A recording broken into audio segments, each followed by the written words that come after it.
I say to you, my young friends, that doors are opening to each of you. Doors of opportunity are opening to each of you that were not open to your mothers and to your fathers. And the great challenge facing you is to be ready to enter these doors as they open. This day is important because it just gives us a chance to reflect on our history, reflect on the opportunities that Martin Luther King gave us as a society, not just as a black man, but also just everyone in this country, and also get a chance to reflect on the work that he's done, how much he's helped progress this country, but also what work needs to be done. And I think that's one of the most important things, the work that needs to be done. When I think of Dr. King, I think of courage, I think of leadership, spirit and a passion to fight for what is right. Impact. Impacting, again, the lives of so many, and there's so many people that are standing on his shoulders and they don't even know the impact that he was able to make. So the one word I'd use is impact.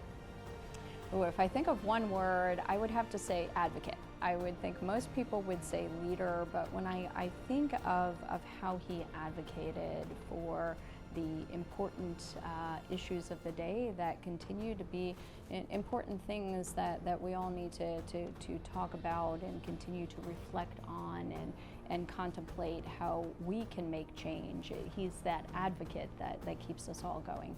He fought to make sure that we were represented, make sure that everything that we did in society was recognized. I think it's the first time in my coaching career we've played on MLK Day, and I'm grateful and appreciative that the Ivy League has scheduled games throughout the league today. We've always, just approached MLK week, really in practice every day with a different thought for the day that was directly from Dr. King, in our previous years here. But the fact that we're able to play today and, try to in some small way honor him and his legacy, I'm grateful for that opportunity as the coach here at Brown. It's very special. Growing up, MLK Day has always meant just a day off of school, but now a chance to do something I love while also celebrating a man who's done a tremendous amount of work for this nation and for this world. And it's just really special to really honor him in that way and really get the chance to do what we love to do while also honoring and appreciating everything that he's done. So in my family, we've tried to utilize that day to have some good conversation about the impact that MLK's had, but also how can we provide service to others on that day. So we try to take it as a day of reflection. I think MLK was a man who emphasized leadership and knew his role in the civil rights movement, but I also think he knew the role of everyone else who was there to support him. So part of being a leader is not just leading by yourself and by example, but also bringing others along with you. The ability to try to do what's right, even when it's may not be received the proper way, and it may be challenging to do the hard thing, but do the right thing. And to me, he did so much for all of us. He did so much for our country. The more we can continue to try to follow his lead, the better we'll all be.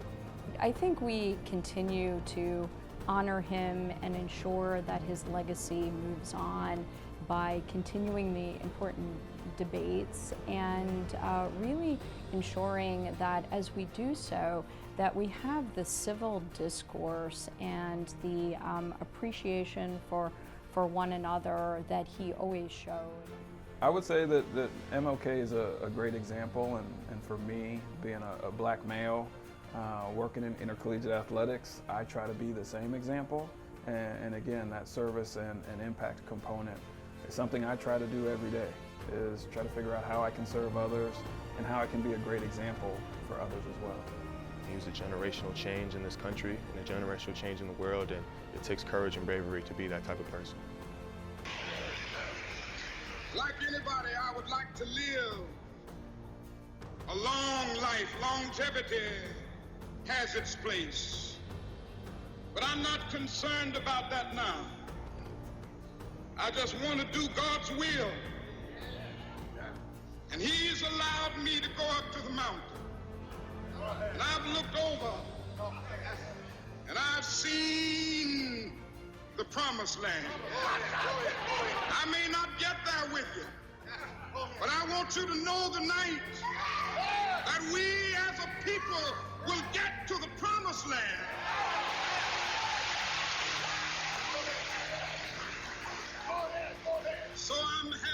tonight. I'm not worried about anything. I'm not fearing any man. Mine eyes have seen